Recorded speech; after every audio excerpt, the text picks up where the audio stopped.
Olá, caros irmãos e caras irmãs, sejam muito bem-vindos a mais um estudo pelo Grupo Espírita Fraternidade. E estamos presentemente estudando a obra Cartas e Crônicas do Espírito Irmão X, também que é o pseudônimo do Espírito Humberto de Campos. E hoje o nosso tema será o capítulo 15, cujo título é Auxílio do Senhor.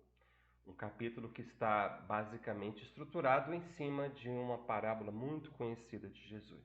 Então vamos dar uma olhadinha.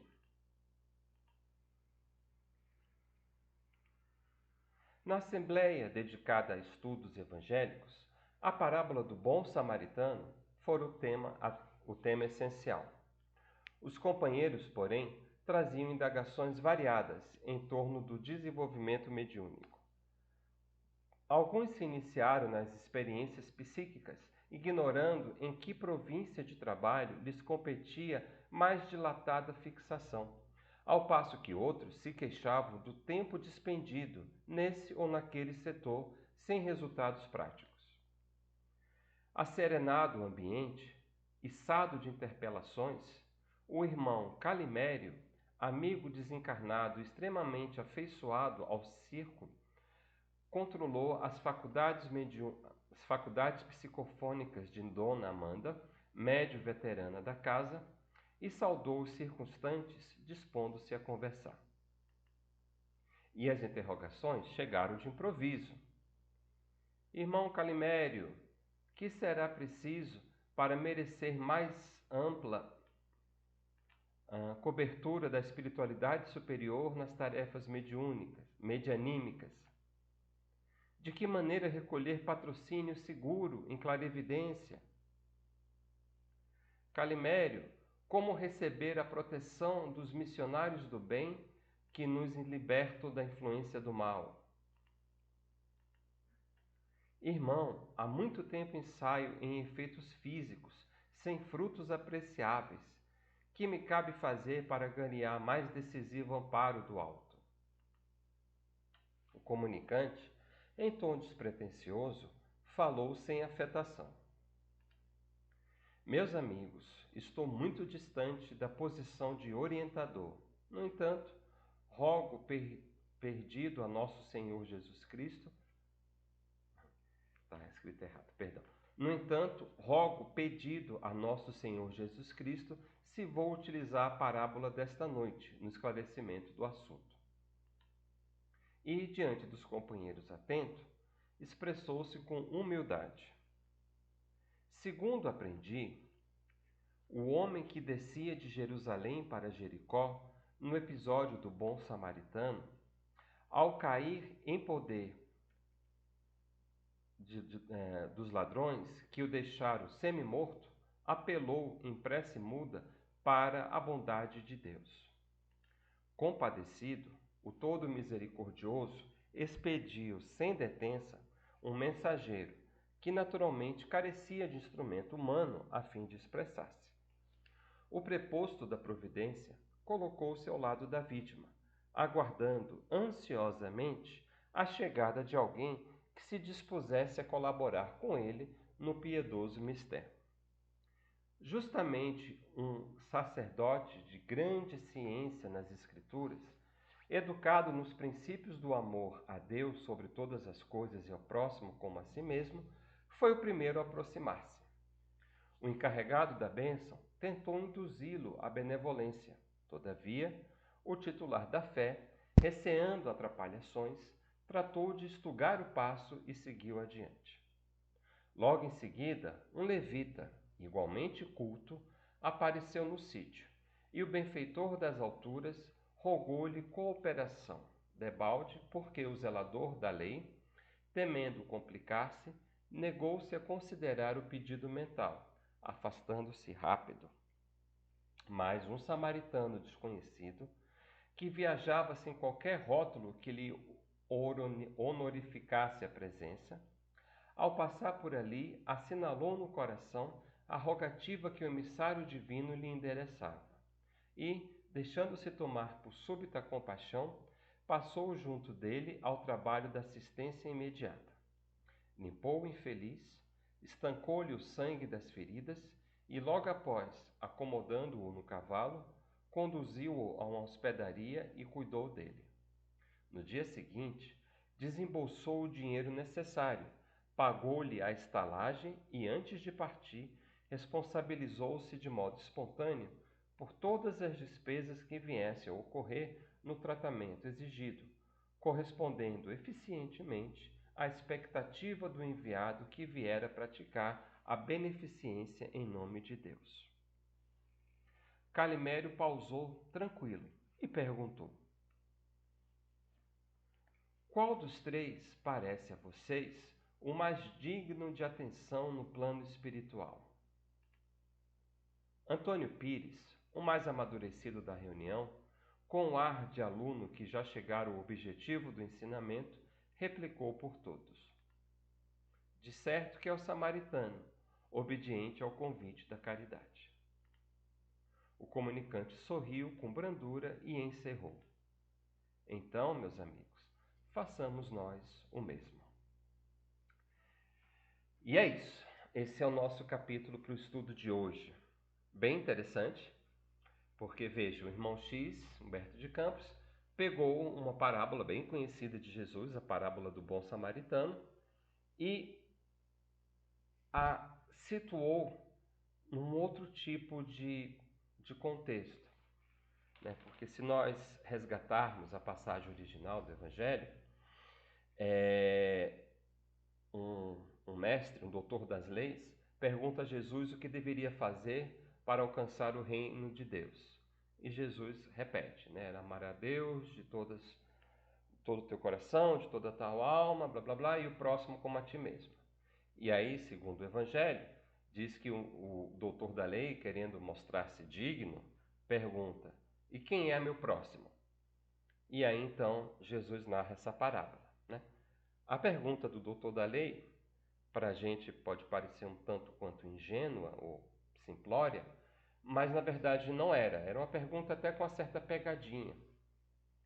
Porque na época de Jesus discutia-se quem seria o próximo, visto que esses mandamentos não foi Jesus que inventou, já constam nas antigas escrituras do povo judeu, de amar o próximo.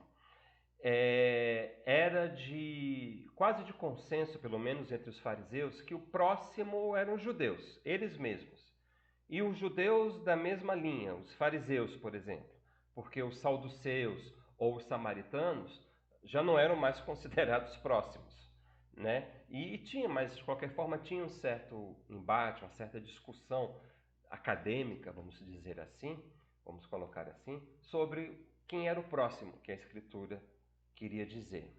E aí então Jesus narra essa parábola, que é uma parábola bem interessante, porque vejam, voltando aqui um pouquinho para a página anterior, que segundo, né, a narrativa de Jesus, o primeiro a passar ali pelo caminho, depois que o homem foi assaltado, ferido e largado entre a vida e a morte na estrada, foi um sacerdote.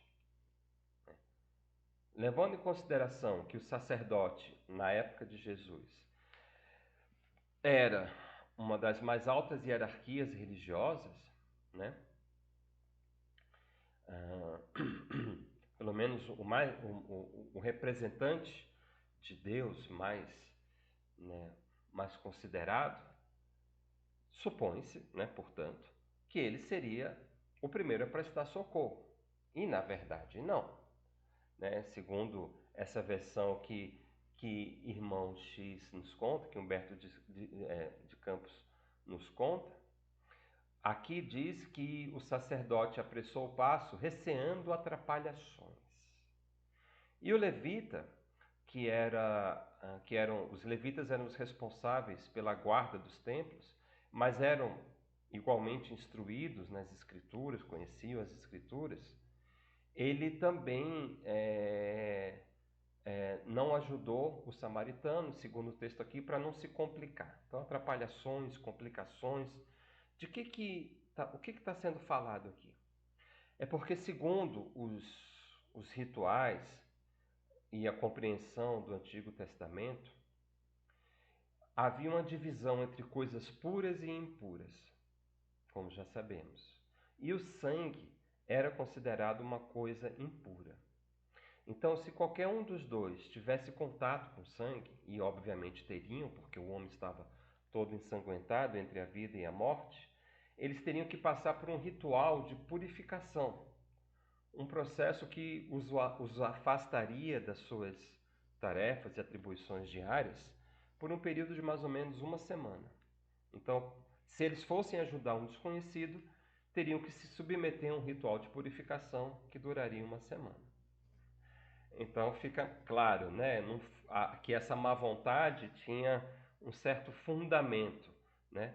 Eles devem ter pensado, eu que não vou ter o trabalho de ajudar esse desconhecido e ter que passar uma semana num processo de purificação porque eu terei contato com sangue. Não é meu problema, né? Que aliás é o principal argumento que todos nós, eu inclusive, utilizamos quando nos deparamos com um necessitado e passamos adiante, pensando, não é meu problema, não tenho nada a ver com isso. Foram o que esses dois representantes, portanto, da religião fizeram. E, de propósito, Jesus coloca a terceira pessoa na figura de um samaritano, porque de todos os grupos judaicos que tinham interpretações diferentes sobre o Torá, né, as escrituras sagradas, os samaritanos eram os mais detestados. Os fariseus tinham horror, tinham ojeriza aos samaritanos. Mas na parábola de Jesus coube justamente ao samaritano tocar-se de compaixão, né? E mesmo, como ele diz aqui, não tendo nenhum título de honra, né, honorífico, né, não era um sacerdote, não era um levita, era um cidadão comum, possivelmente um comerciante, já que essa rota, né, de Jerusalém, ela era muito usada pelos mercadores.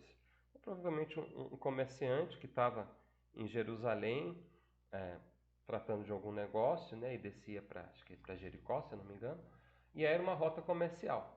Ele estava montado, então você veja, ele desmonta, cuida daquele total desconhecido, que talvez nem sobrevivesse para lhe agradecer depois, né? Cuida das suas feridas, coloca-o de volta no cavalo, e obviamente isso significa que ele andou a pé, e era um trecho considerável, chega na estalagem, passa a noite inteira cuidando dele, né, para que as feridas não abrissem, não voltassem a sangrar, não infeccionassem, etc. No outro dia ele tinha que continuar a viagem dele, mas ele deixa um dinheiro com o estalageiro para que o estalageiro continuasse cuidando daquela pessoa e mais, se compromete que no regresso cobrir qualquer despesa que o dinheiro que ele deixou não fosse suficiente, né? E ele fez isso tudo para um completo desconhecido, que provavelmente quando ele regressasse da viagem nem estaria mais lá. Provavelmente deveria estar desmaiado, inconsciente pela perda de sangue, sequer saberia o rosto, conheceria o rosto do seu benfeitor. E ele fez isso tudo, simplesmente tocado pela compaixão. E aqui, né, a adaptação interessante que o irmão X faz, tocado, na verdade, pela providência divina. Então, naquele momento, ele foi um instrumento da providência divina. Aquele homem rogou por socorro quando foi atacado, a providência divina o atendeu, enviou um mensageiro espiritual, que obviamente não poderia fazer muita coisa diante de um quadro de necessidade de amparo físico, de auxílio físico, a não ser inspirar alguém para auxiliar. E aí ele coloca essa história no quadro justamente das tarefas mediúnicas, né? Se nós pegarmos aqui anteriormente, os queixumes que são apresentados são queixumes de quem teoricamente está aí exercendo a tarefa mediúnica, que era o grupo deles, inclusive, né? Então a gente vê aqui claramente, ó, queixas do tipo como ter mais cobertura da espiritualidade superior, ou seja, como eu ter mais apoio do mundo espiritual. A outra pergunta, como ter patrocínio na clarividência para desenvolver a clarividência dele com segurança. Como ter proteção dos espíritos superiores para que o mal não influenciasse, e o outro queria ser um médium de efeitos físicos, né? Mas ele quer mais amparo, ele quer mais auxílio, mais apoio da espiritualidade. Então veja, essas, acho que são 5, né? 5 questionamentos. Deixa eu voltar aqui um pouquinho. 1, 2, 3, 4. 4 questionamentos. É justamente de pedidos. O que é algo muito... Eu acho que é justamente isso, um dos pontos que o irmão X quer demonstrar nesse capítulo é: ora, se eu trabalho no grupo mediúnico, eu estou ali para servir. Eu estou ali para ajudar, para auxiliar o meu próximo, que no caso é um próximo desencarnado. Mas observem que nenhum desses 4 pedidos é no sentido de me auxilie a servir melhor, a doar-me mais. Né? Poderia falar: mensageiro, como posso fazer para amar mais os espíritos que nos procuram? Como eu posso fazer para esclarecer melhor? Enfim, perguntas que auxiliariam aqueles que estão ali no grupo a trabalharem melhor em prol dos que necessitam. Mas não. E tem até um certo tom de capricho, né? Uma certa vaidade nesses pedidos. Então, não são pessoas que estão ali em busca de... Quer dizer, pode até ser, mas com essa atitude, eles não demonstram estar, de fato, em busca dessa nobre tarefa de servir. Né? E é por isso que o irmão Calimério, né, o mentor da noite, pergunta para eles: qual dos 3 merecem mais atenção do plano espiritual? O sacerdote, que se acha muito importante e se acha credor, né, da reverência dos homens, da consideração e etc. O Levi, né, o levita, que, né, por ser um guarda do templo, né, ele tem um papel de destaque, né, em relação aos demais membros da sociedade. Ou o samaritano, alguém comum, aparentemente sem nenhum tipo de habilidade especial, ele não era um médico, mas que estava ali transbordando boa vontade, com um coração sensível o suficiente para ser tocado pela compaixão. Qual desses 3 o plano espiritual vai investir mais, vai amparar mais, vai intuir mais? Né? O próprio, um dos colegas dali, já diz, dando inclusive a mesma resposta que o doutor da lei dá a Jesus quando, ao término da parábola, Jesus pergunta qual deles foi o mais próximo. E aí o doutor da lei, né, que era orgulhoso, em vez de falar que foi o samaritano, porque ele, né, não queria reconhecer nominalmente, ele disse aquele que usou de caridade, né, que é mais ou menos a mesma resposta do Antônio Pires, né, aquele que foi obediente ao convite da caridade.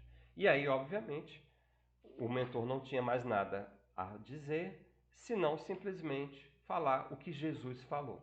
Faça o mesmo, então.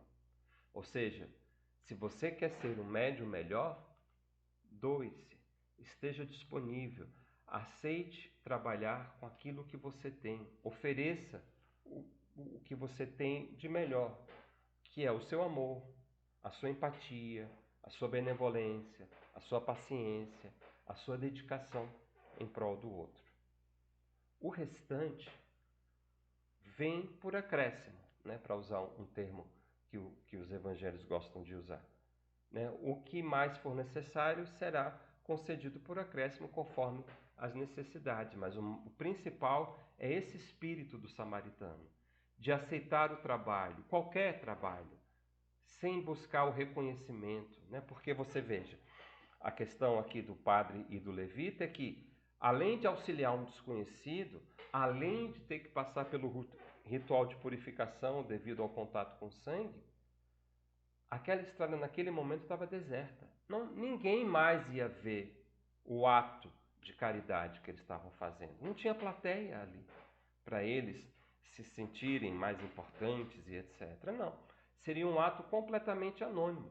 Então o sacerdote e o levita pensaram, eu vou ter esse trabalhão por um desconhecido e ninguém vai me ver? Ah, não, tenho mais o que fazer.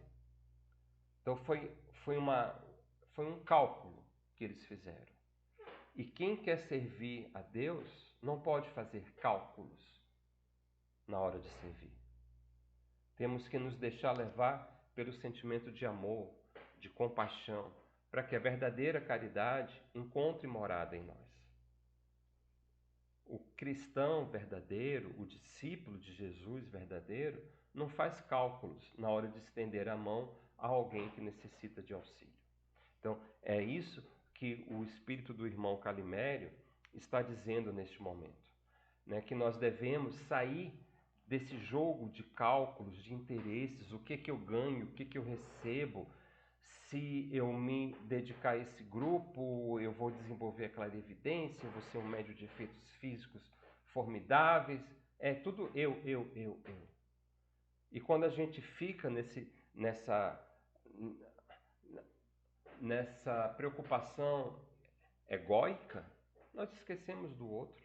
E, portanto, o nosso papel ali naquele grupo pode ser um grupo mediúnico, mas pode ser um grupo na igreja, um grupo na sua comunidade, enfim.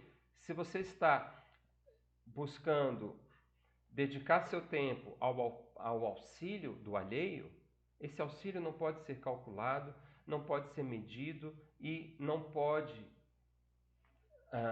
servir de ensejo para que nós nos sintamos superiores, credores de algum tipo de mérito ou de reconhecimento. Porque o orgulho, ele é o oposto da humildade e ele é a antítese da caridade. A verdadeira caridade é humilde, não é orgulhosa, sabemos bem disso. Então, são justamente essas lições que nós temos aqui tão bem colocadas que podem ser brilhantemente sintetizadas nesse texto que está todo contido na parábola do bom samaritano. Bom, e para nós completarmos as nossas reflexões desse estudo, eu trago também um trechozinho de um texto de Emmanuel que fala também sobre esse mesmo assunto, mas é claro, com uma perspectiva ou talvez com uma abordagem, vamos colocar assim, um pouco diferente, mas que eu acredito que irá ajudar a enriquecer e a complementar o texto belíssimo do irmão X. Se a realidade espiritual te busca, ofertando-te serviço no levantamento das boas obras, não te detenhas, apresentando deformidades e frustrações. No clima da Boa Nova, todos nós encontramos recursos de cura e reabilitação, reerguimento e consolo.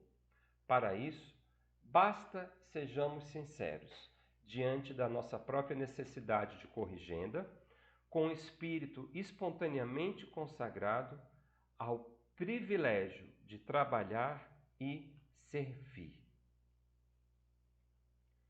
Então, esse é o nosso texto de Emmanuel, que enriquece brilhantemente o texto do irmão X, porque ele fala justamente isso. Se a realidade espiritual te busca, como buscou, por exemplo, na parábola do bom samaritano, a realidade espiritual buscou o sacerdote, buscou o levita, oferecendo serviço, né, no levantamento das boas obras, no caso, no socorro de um irmão que estava entre a vida e a morte. Então, não te detenhas, né? Não invente desculpas, de que eu sou muito inferior, de que eu sou um espírito atrasado, não tenho condições de ajudar e etc.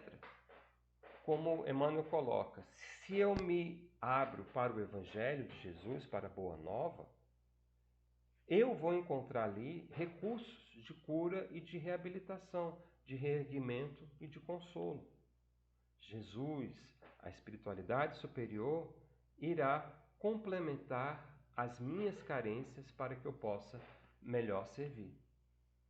A única necessidade, como coloca Emmanuel aqui, é que sejamos sinceros, compreendendo primeiro que nós estamos ali também necessitados de auxílio, e por isso temos o espírito de nos consagrarmos ao privilégio de trabalhar e servir, mesmo sendo ainda espíritos atrasados. Espíritos imperfeitos, espíritos que também nós necessitamos de amparo, de auxílio, de proteção. Então, essas foram as nossas reflexões. Fica, portanto, espero, bem claro como podemos servir de auxílio do Senhor, pois entendendo, portanto, que o primeiro requisito é a boa vontade, é a sinceridade, é estar com o coração disponível para os apelos que nos chegam da espiritualidade e, dentro das nossas limitações, fazermos o melhor sem esperar reconhecimento, recompensas ou o que for. Servir na alegria de ter o privilégio de cooperar com Jesus, de cooperar com o nosso Pai Celestial. Então, essas foram as nossas observações para o estudo. Espero que sejam de utilidade e agradeço a todos que nos acompanharam até este momento e desejo que Jesus ilumine os nossos corações, as nossas mentes e que tenhamos todos uma excelente semana. Até o próximo estudo. Tchau!